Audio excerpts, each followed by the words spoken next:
আজকে আমি হাসব্যান্ডের সাথে একটু কফি খেতে বেরিয়েছি।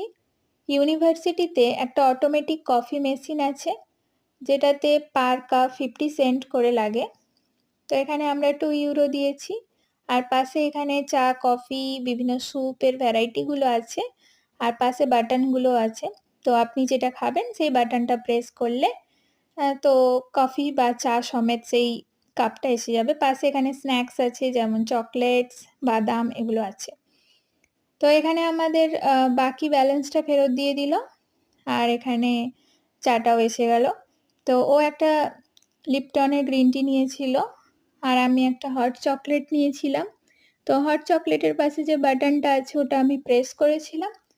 করার পরে আমাকে কিছুক্ষণ পরে তো হট চকলেটটা দিয়ে দিল। তারপর আমরা বসে আমেজ করে চা, কফি দুজনে খেয়ে ফিরে এলাম।